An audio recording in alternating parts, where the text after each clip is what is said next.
Welcome to the Holding Hope podcast. My name is Pam Orr, and I am the Executive Director for Fellowship Housing, a nonprofit that empowers single moms. The Holding Hope podcast is a space for courageous single moms to share their journeys. Through their stories, we will explore the life-changing power of hope. Each of these women inspires me, and I know they will inspire you as well. I'm so glad you've decided to listen.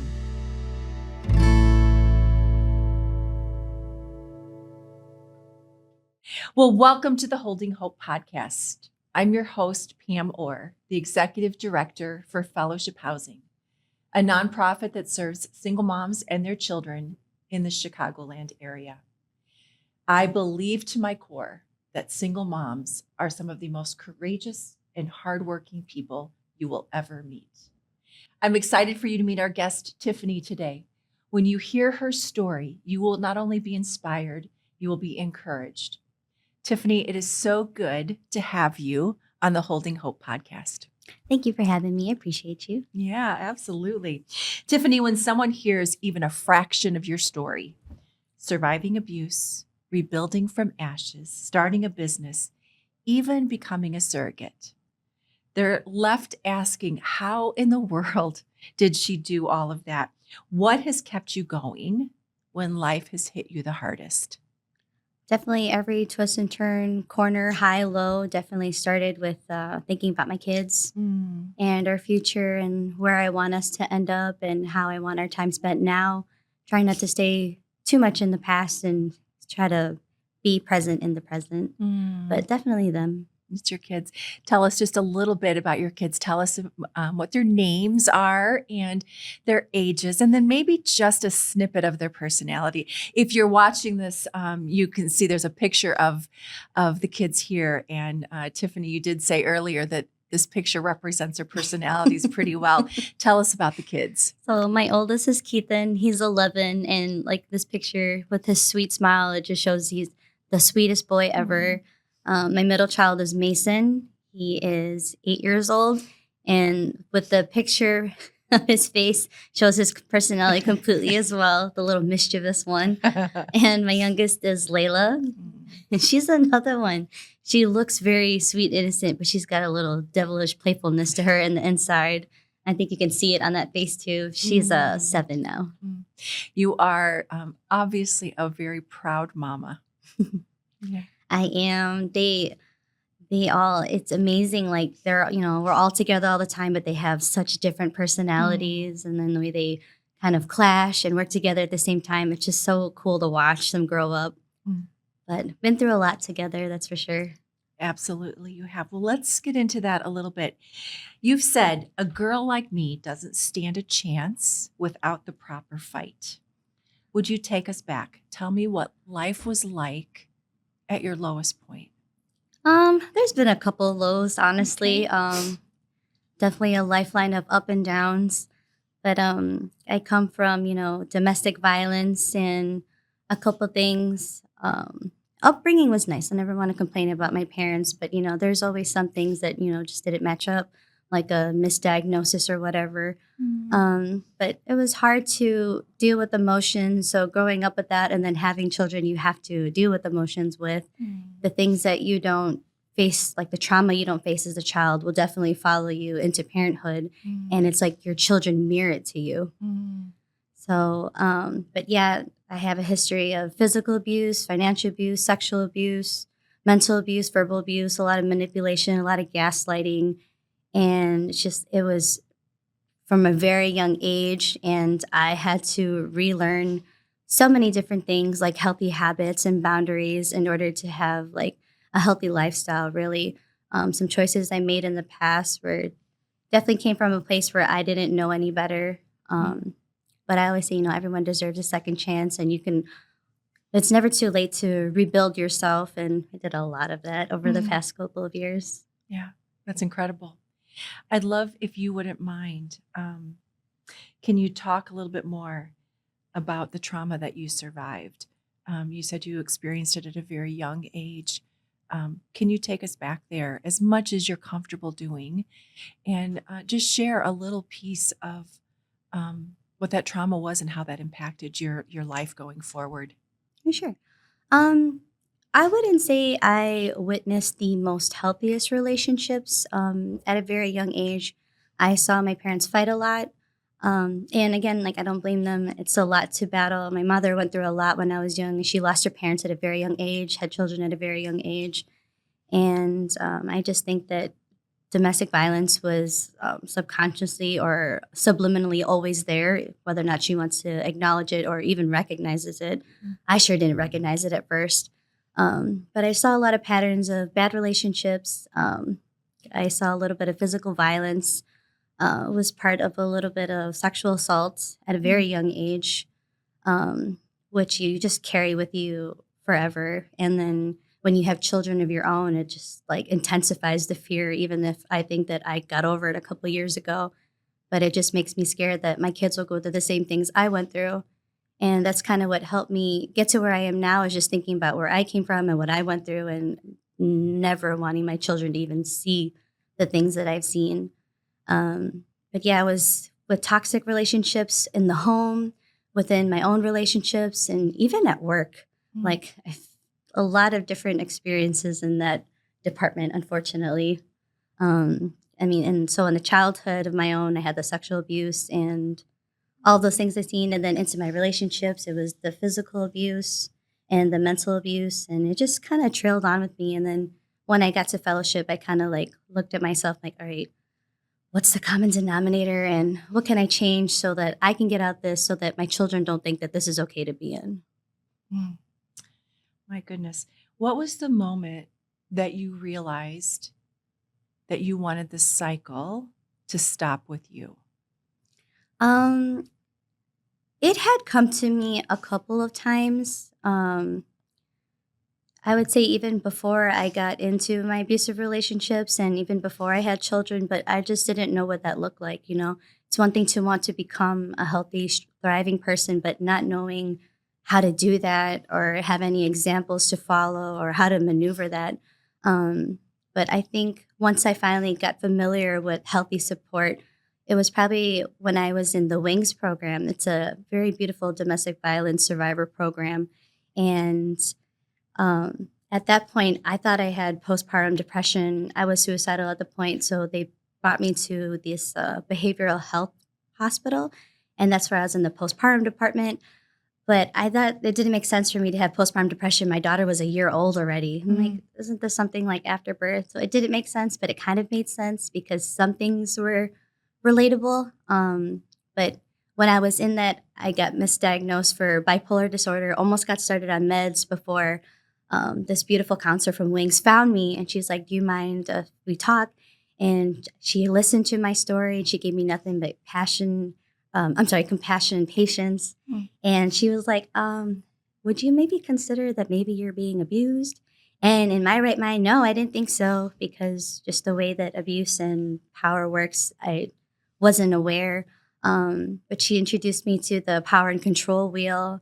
And that's when I just got further into the domestic violence program with Wings. And that's when I kind of looked at myself like, whoa, we got a lot of work to do. My goodness, that's a lot. That's a Yeah. lot to unpack right there. Um, I, what comes to mind is a question that I wonder if some are asking is, how is it possible that you could be in a situation of abuse and trauma like you were and not realize it? And I think we all know the answer, but would you unpack that a little bit as you got past it? And how is it that a woman can be in the midst of all of that and not see it? I think it's definitely a lot of different things. And it's something that I've been thinking about for years now. Like, I'm not into like victim shaming or, focusing on the accuser. And I like to also look at the backstory. Even my accusers, I like to look at, their past and like, what did they go through to make them be like this? Because I also look at myself and what have I been through to make me be like this? But a lot commonly, it would be like the narcissistic abuse. A lot of times I was in partnerships with people and they had traits of narcissism, where you kind of put those two together and it just a breeding ground to fester toxicity. And sometimes, your abusers, like, they're not even like bad people, like to their core. Sometimes they just have bad habits. But I've had extremes where, like, yeah, they were bad people. And now, I mean, when you're in it, when you're in the manipulation, it's not easy to see. Your lenses is foggy. You're gaslit all the time. You think in yourself you're crazy. And then I've had the other side of the spectrum where, like, they were good people, just they had demons of their own that they didn't want to face or didn't know how to face. And when you deal with those demons, you kind of end up like hurting others around you and yourself. And it just creates this toxic environment. Mm. But yeah. I asked the question, I said, how can a woman be in in that type of an abusive situation and not realize it? And I asked the question not to question or put you as someone who was a victim of abuse on the defensive, but more because I hope that there could be a woman listening who could relate directly to what you were experiencing. What are some of the signs that if you were talking to someone that was in a similar situation to you, that you would say, look for these things? If these things are happening, would you seek help?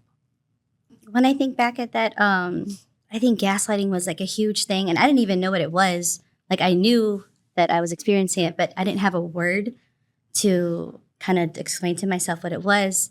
But I would like say how I feel, and a lot of times, like, people I dealt with were like, "Oh no, don't feel like that," or like say something diminishing or like minimize what I was feeling, like, "Oh no, you're being crazy," or "That's not how it was," or "That's how you saw it, but that's not how it was." So I would always second guess anything that I would think or see, and I would feel guilty and I would feel shameful. So I'd be, okay, yeah, you're right, and I would dismiss my own feelings as well. But I did a lot of that, and it wasn't until I saw this diagram called the power and control wheel. And it was introduced to me by the counselor in Wings. And it shows you how boundaries kind of help you seek balance in the power and control dynamic. And it was like you can lose power by being isolated from your family. You can lose power by financial abuse, like being withheld finances with your partner in the home. It was just a lot of different things where it kind of broke down and defined abuse, and not just this big, scary, accusational word, but it is very simple, but also very powerful. But a lot of things that I saw in the power and control world where I was like, oh, wow, yeah, that is not right. That is not right that they told me what I was feeling was not right, because we are entitled to our own feelings. And just a lot of back and forth with that. So you found, I've never heard of the power wheel. I want to learn more about that. I assume that, you learning about that was very empowering for you and opened your eyes to the reality of what you were experiencing. Oh, yeah, for sure. I wish I had the wheel in front of me because I don't remember every section of the pie. But I mean, there was, I think, at least 6 to 8 sections of pie. There was like financial control and sexual control, physical control. And it was a lot of different things where I'm like, oh, yeah, you know what? When you break it down like that, it doesn't sound right that that was done to me, or that I was minimizing myself to make other people feel better. And it was just constantly putting myself on the back burner. And that's where I kind of lost the balance of power and control. And when you lose that balance, that's when like things like hitting or pushing or isolating you kind of feel justified, because it's kind of like warped in your mind with the gaslighting. Goodness. And that was brought to your attention by a counselor at Wings. So Wings is a wonderful organization. We actually partner with them and have had many Wings graduates that have come and finished kind of their journey off at Fellowship Housing. So wonderful that you had a great experience there, and they helped you along in your domestic abuse journey. I want to talk about one thing that you didn't talk about, we haven't talked about yet, but I think sounds like it was very pivotal in your journey, and that was your grandmother. Would you talk to me about your grandmother and the impact that losing her had on you? Yeah, it's been about a year now. Death anniversary was in March, but She meant a lot to me, but there were some things, I kind of took from her that were a little bit in that, I guess, toxic cloud. We Mm. had some tendencies within our relationship growing up and just the way that Filipino generations grow up. There's some habits that I wouldn't say are the healthiest. And I think that's where some of my insecurities kind of came from. And when it comes from somebody you love, that's what makes the gaslight even harder to believe. Mm. But I did have a little bit with her, but we just, despite all of that, we had such a loving relationship. I loved her so much. And she was one of the only people in my family I felt like who truly saw me. Like she would listen to what I have to say and take it in consideration. And even if it didn't align with her own views, she was still able to say like, I see you and I hear you. Mm. And that just meant a lot to me. And there was a point where me and my children were kind of like in a transitional stage and didn't have somewhere to live. So we came to live with her for a little bit. But unfortunately, the house wasn't the healthiest place for me and my kids to stay. So we ended up leaving. But I still stayed in touch with her. But unfortunately, she ended up passing shortly after. And just losing her was one of the hardest things these past couple of years. And it was also like in the middle of my surrogacy journey. And it was like years, I would say like 5 years that I've been working on it to finally do it. And I had put so many things on hold for the surrogacy. Like I missed my cousin's wedding and all these things to be able to perform this. And I didn't want to have anything stop me. And when I was in the momentum, that's when she passed. And I'm like, I don't know if I can continue with this. It's so hard to hold everything like your life, work, the kids, everything that a single mother has to hold and hold grief on top of that. Everything was just like 10 times heavier. I had started a business and I put that on the back burner just because it was just so hard to balance all the things all together. But the business that I started was in her honor. And even in her honor, it was really hard to like keep that inspiration to keep me up. Like I still felt like falling all the time. I would kind of like have my own private conversations with her. I would look at her picture and like, I know you're not here, but at least I can feel like I'm still talking to you, but kind of holding that. And then my favorite thing about grief too is they say, what is grief, but if not love persisting. And so it's just like my love persisting for her kind of was like my fuel to kind of keep getting up and keep going. But it was really hard, but I keep her with me, and that's kind of what helps me keep going. My goodness. Okay, so let's talk about. You said that your business was because of her. So tell me about Bloomology and how your grandmother inspired it, and tell me a little bit about that business. So it's a little bit up and down with everything going on, but it started as Jasmine's Botanic Bar. My full name is Tiffany Jasmine. I have like my friends call me Tiffany, and my family call me Jasmine, just so I know who the difference is. Like, you called me Jasmine, okay, we must be related. And she always called me Jasmine. And she just loved flowers, and I really think that my love for flowers and plants in general, like fruits and things like that, definitely came from her. So when she passed, like I wanted something to kind of commemorate her honor. And at the same time, like I was just filled with so much gratefulness about fellowship housing and Wings, and like something to kind of commemorate that love for all three. And that's where, at the time, Jasmine's Botanic Bar had come from. I work with the flower bars. I'll go to events or parties, and we'll assemble little flower bouquets together, or even little arrangements or something with flowers, just to kind of commemorate my grandma's love for flowers. And I love how it kind of also resonates with programs where either you're a domestic violence survivor or a single mom in fellowship housing. In a way, you go through this program and you build and you work on yourself, and at the end, you bloom. So that's where the flowers tie in for your own personal bloom. But then over time, like Jasmine's Botanic Bars, I wasn't just doing flower bars at events. I ended up doing like little corsages at the last fellowship housing event. So, and then tablescapes, other event decor. And it was just about expressing myself and, having a little bit of fun with it. But it was a little bit outside of Botanic Bars only. So I changed it to Bloomology. So it still kind of resonates with honoring my grandma and honoring the journey from Wings and fellowship housing, and just having fun at parties with flowers.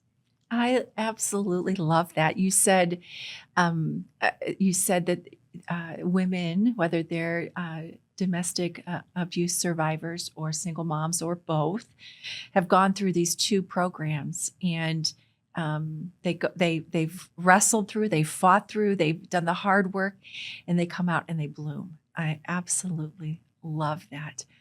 And I can attest to the beauty of your business. We just had our Mother's Day event at Fellowship Housing, and you were there. And it took you many loads of flowers to get everything in and set up, but it was absolutely stunning. And I know blessed the single moms that are currently a part of Fellowship Housing. So thank you. Of course. Yeah. How in the world do you do it all? So you said holding the grief got to be heavy. And the name of this podcast is Holding Hope. And we talk about how heavy holding hope can actually be. As a single mom, all that you carry, just in getting your kids ready for the day. You wake up, you feed them, you make sure they get dressed, you make sure they have their backpacks, you make sure they have their lunch or their lunch money or whatever it is they need. You most likely go to work. And you're tired when you get home, and then, oh my goodness, you have to feed them again, because they do every day need to be fed, right?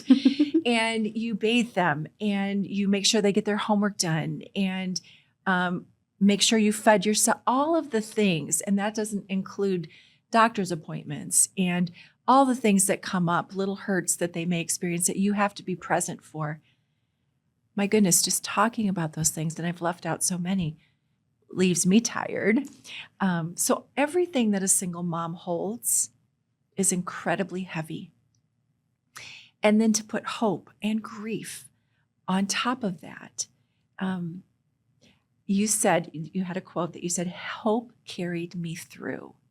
Can you talk a little bit about what you mean by that, and how in the midst of all that you carried, you were able to accomplish so much? I would definitely say I utilize hope as a tool. And a big thing I learned in fellowship housing was the power of grace. And there was another tool I had to use to fuel hope as a tool to get through everything. But it was just, everything comes back down to holding hope. Like sometimes it's all you have left. You can lose everything physically, but somehow you'll still have hope, and it's like not holding anything. But yeah, I like to look at working with hope as a kind of a quote I found about self-esteem. It's not something like you can get or you have. It's a practice. So I would practice, mindful thinking or just more hopeful thinking, and I would do that by perspective. And perspective, I would change it or make it more hopeful by practicing gratitude, grounding, and grace. And it's just those little kind of like little steps that lead up to the whole package of hope. But you have to have a little bit of everything, just like a single mom and like handles a little bit of everything. You're the cook, you're the referee, you're the mom, you're the chauffeur, you're the doctor, and all these things put together. It's just, you have to be able to juggle a lot. And it was a lot of juggling. But, if you break it down into grace, grounding, and gratitude, I would look at the house and, it just looks hopeless. Like it's constantly a mess. You clean it up and it's a mess again. But I would change my perspective and think, you know what? The house is a mess. Like there's so many clothes in the wash. There's all these dishes. But if I look at it with a more grateful perspective, like there's dishes in there, but that means the kids ate. We had food. We had enough money, no problem getting food on the table. There's a lot of clothes everywhere. My kids always had what they need. They were dressed warmly or for the weather, the elements, whatever they needed. If the house is a mess, it means they were having fun. So that perspective helped change it. The grace part of it was being able to forgive myself if I wasn't able to grab every little thing that I needed to grab in. I dropped some things or forgot some things or didn't get to some things, but with the grace, I was able to forgive myself to be able to get to it when I could. And then the grounding is, the point of staying in the present with the children, forgive stuff for happened in the past, try not to worry too much about the future and just staying in the present and ground with the children. So a little bit of all those tools all together really helped fueled us staying hopeful. And just that all together, that big hopeful package is definitely what got us to where we are now. Grace, gratitude, and grounding. If you're listening today and you take away simply those 3 words, I think your time has been well spent. That's incredible. I want to go back to the time at Fellowship Housing just for a moment. Talk to me about when you walked in the door. Do you remember what you were feeling when you started your journey with Fellowship Housing? I remember with Fellowship Housing, I really thought I was in out of my head. What do you mean by that? There was just knowing what I would have to do in this journey. So with Fellowship, it was like you have to create more self-discipline. You have to create a budget and you have to stay in the budget. And I'm very frugal, but every now and then I'm like, I don't know anything about budgeting, or like I can only spend this much on that. Like that's impossible. But just knowing what I had to do in order to complete it and knowing that it was going to take me a step further, it was whether or not I was ready to go there. And I was fearful of failure. Could I get through it? Could I do it? But knowing that this is the next step that me and my children need, it just required me to be so much more courageous and disciplined than usual. So it was really scary. But again, I was hopeful. What would you say to that Tiffany that walked in the door? If you could go back and tell her something now, what would you say to her? I would probably say, like, you did it. Relax, breathe. I have a really bad habit of not being able to see myself for what I am sometimes. And I'm always either stuck in the past or stuck in the future and worrying all the time. Sometimes I have to tell myself, like, breathe. Take 3 deep breaths in, 3 deep breaths out, and breathe, and, go back to the grounding, gratefulness, and grace, and appreciate that, and, stay hopeful. What changed during your 2 weeks in Fellowship Housing, or 2 weeks? Definitely wasn't 2 weeks, was it? It felt like it. What changed over those 2 years? Financially, emotionally? It was a little bit of everything. Before I had went to Fellowship Housing, I was in Wings, and it was our way of me building independence from my children's father, who we ended up being in Wings because of.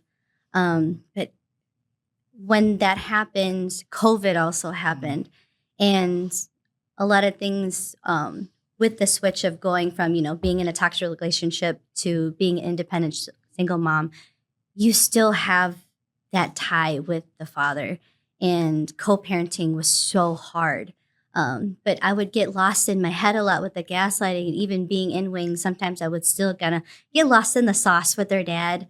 But it wasn't until Fellowship Housing where like I broke things down and how things work and learned how to do this independently. Like, you are just slowing me down. So it was definitely the extra kick I needed after Wings, be like, no, stay on track and, do what you need to do. So it was creating independent life from their dad. Now I was the only one cooking. I was the only one cleaning. I was the only one driving them around. Just adapting to single motherhood was a huge change. But while I was doing this work, every little stepstone that I did and all the grace that my advocate gave me, it just kept giving me more strength, more courage, and more confidence. Like, I can do this alone. And it's definitely the thing I needed. But I was able to, cut ties between a lot of things. I was holding on to so much, not only the abusive relationship, but I was able to look at like work people and be like, no, like this is not a healthy setup. We are not going to do this. Like, I have my rights. I would never be able to stick up for myself. I was able to look at family members and be like, I don't like the way that you do this. I love you, but I'm going to love you from afar because I don't want my children to have anything to do with this. It was just being able to use all the little tools. And it's like one of them being self-discipline. You think you're just doing it with your budget in fellowship housing, but it pertains to so many other parts of your life. And so it was a tool for me to be able to make certain cuts and just make healthier changes, whether it was cutting off people. We cut off unhealthy food with bad dyes for the children to regulate them. It was just a lot of changes in general. And it was like everything we needed to get us to where we are now. Wow. One of the things that I'll often say when people ask me about fellowship housing and the incredible women that we serve, what are the biggest changes that you see? And invariably, yes, your financial position will change dramatically. But what I say impacts me more is when I see a single mom walk in feeling disheartened and discouraged and unworthy. And when she leaves, and I could hear it in your voice, she leaves saying, no, I am worthy. I can do this. I've got the tools now. And the strength of your voice as you just spoke was quite powerful to listen to. So proud of all that you've accomplished. Yeah. I just want to take a second and share, if you don't mind, the financial strides that you made while you were in fellowship housing. You paid off $13,000 in debt. Wow. You nearly doubled your salary. I think you said before being a part of the fellowship housing family, you jumped around with jobs quite a bit. And now you've been in a job for 4 years, which is incredible. Your credit score jumped over 200 points, just under 700, and you saved $5,000. Unbelievable. Did you realize that you had accomplished all that? I forgot the numbers, but it's good to hear again. It was a lot. I remember going back at it, I'm like, I didn't even think I could do this. But yeah, it was a lot for sure. And it just kept getting better too, like that stability from hopping from different part-time jobs and now just staying full-time with one job. I'm able to kind of like utilize that a little bit more. I felt like I never really had any control of my life, and I always kind of had to be in, fight or flight mode and like adaptive mode. Like, all right, this is what we got. This we're going to work with. Okay, this is what we're going to do. It was never like, okay, this is what happens, and be able to plan and rely on it. I just have to like be on, like, what do you call it? I just had to be on all the time to know where to go. But the stability really helped us be able to plan things out more. And I felt like I was able to kind of do more with it too. That is unbelievable. Way to go. Thank you. Mm. Yeah, it was a lot of work. Yeah, absolutely. Yeah, and we certainly don't claim that it's not a lot of work, what you're doing. I want to hear a little bit more about how all of these changes and the woman that you've become, how has that affected your children? What have you seen in your children over these past few years? I have seen so much growth within my children. As they've gotten older, not only has their personalities grown, but their understandings have grown. And I knew it was something that we were going to have to revisit in the future. Like at the time while we were in Wings, they noticed things like, their dad punching holes in the wall or their dad throwing things at me or yelling at me. They just witnessed so many things that broke my heart. I never wanted them to. And I knew I could say whatever I, would say at the time, but as time went by, we would have to revisit it. But I remember at the time when they witnessed those things, what do you tell a kid? You don't want to tell them their little brains are too young to understand. Tell them, Daddy's just sick right now. He's just there's a little something in his head that needs some medicine. So we're just going to take some time from him. But now as they've grown older, they're looking back at those things and they're asking more questions. And I'm like, oh my gosh. But the more that they ask questions, like I just see that it's coming from a place of love and they just want to understand and they're worried. But they've been asking more questions about that. But just seeing them be able to take on the information and be more understanding Um, I'm so proud. Like my son, it's just he's had to witness so much, and there's other things he witnesses at his dad's house, with the co-parenting situation. But we just always reconnect with each other and talk about it. And I'm just so overwhelmed with how impressed I am by taking on so much at such a young age. But they've just grown in ways that make them more impressionable and questionable. But we are trying to practice parenthood in a way that they're able to ground their feelings. So we've been doing a lot of journaling and trying to label their feelings so that they can navigate their emotions a lot more. And that is just so hard to do. Like some adults I know can't even do it. And my children, unfortunately, because of what we've been through, are going through it, but they're just doing so well with it. And they're keeping up with all my shenanigans by kicking out the bad snacks in the fridge, emptying out the pantry, all those foods with the dyes in it, going to Jewel, like, Mama, can we have this? And it's like, I don't know. What did we talk about? Do you want to read the ingredients level? Can we have this?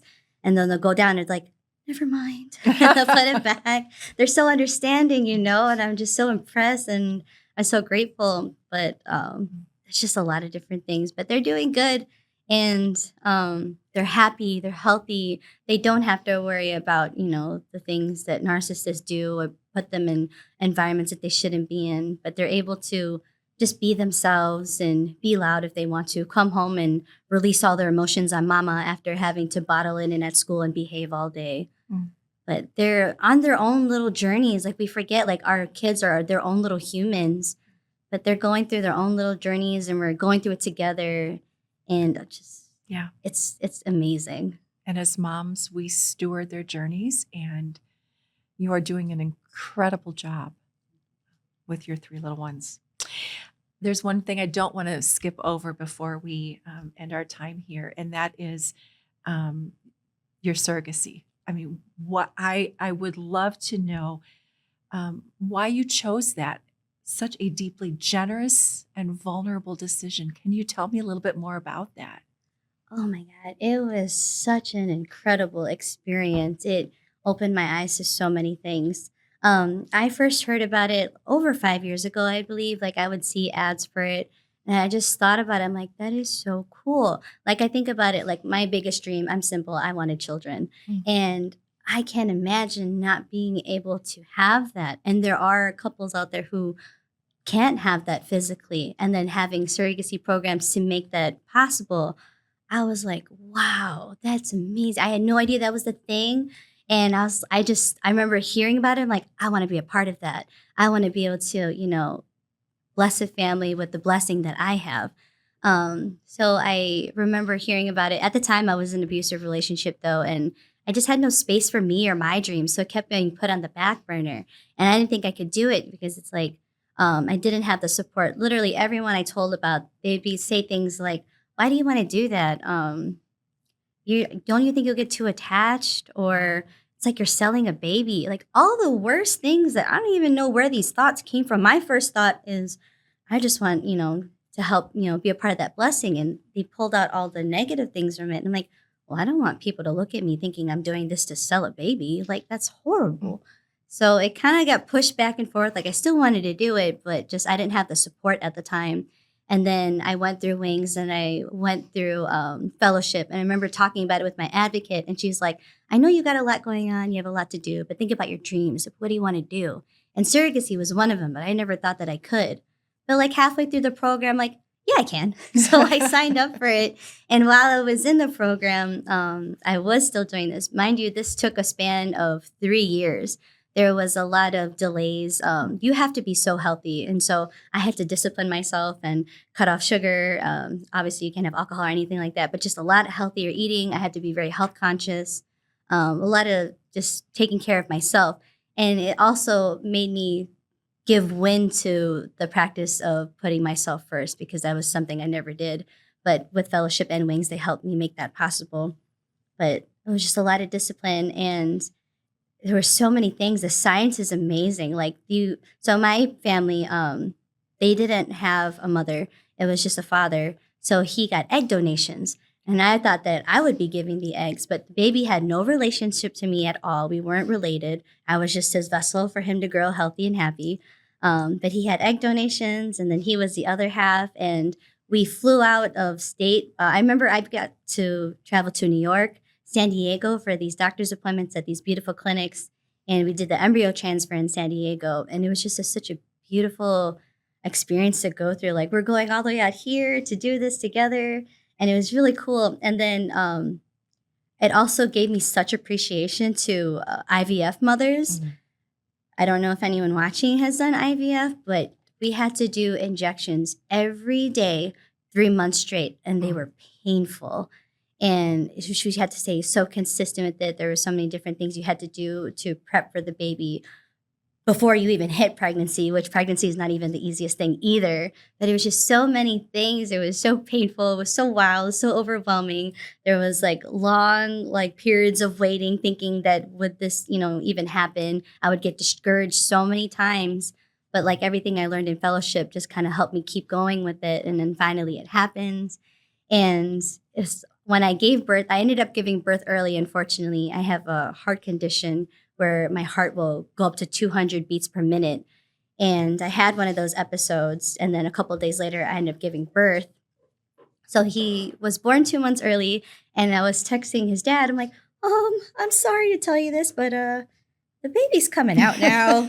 And I'm thinking he's from New York. And I'm thinking, he'll hop on a plane to come over here. He's like, now we weren't supposed to give birth for another month. I'm in China. I'm like, oh, no. You're kidding me. What? It was just so much all the time. Like every step of the way, there was like, whoa, another big bomb. But we made it work. He unfortunately missed the birth. And that was like the moment I craved so much when I wanted to do it in the first place. But I just look at it like, well, now I got to do it again. Unbelievable. So if you're listening on the radio or, listening online, I think I just aged myself by saying listening on the radio. But if you're listening to this and not watching it, the joy on your face as you're talking about this experience, you're lighting up the room. And for you to say you want to do it again, it's inspiring. It's one of the most selfless acts that I've ever heard of. It's beautiful, Tiffany. It was a very beautiful experience. Well, Tiffany, I would love to know what you would say as we close up our time here. If there's a woman listening right now who feels broken or stuck or ashamed of where she's at in her story, what would you say to her? In Dory's voice, just keep going. Can't keep swimming, but you can keep going. In my shoes, everything that I went through, I didn't think I could get here from the financial, sexual, verbal, all the abuse. But we're here taking care of my family by myself and doing things I never thought I would be able to do. You can do it. Just keep going. You're not only surviving, you're thriving. It's incredible. You are fierce. You are compassionate. You are an incredible mom, Tiffany. Thank you. Thank you for being on Holding Hope. Thank you for having me. Well, thank you for tuning into the Holding Hope podcast. As I said at the beginning, I believe to my core that single moms are some of the most incredible and hardworking individuals on the planet. And Tiffany certainly proved that to be true. If you enjoyed our conversation today, would you consider joining our community of followers that finds joy in elevating the stories of single moms? You can follow us on YouTube, Spotify, or Apple. And if you know a single mom, maybe she's a family member, a neighbor, or even an acquaintance at church or your child's school, would you reach out? You may be the only one extending hope to her in a season that's really hard. And would you consider introducing her to Fellowship Housing? And finally, if you'd like to learn more about Fellowship Housing, you can find us on fhcmoms.org, on Facebook, LinkedIn, or Instagram. Thank you once again for listening to the Holding Hope podcast. Have a great day.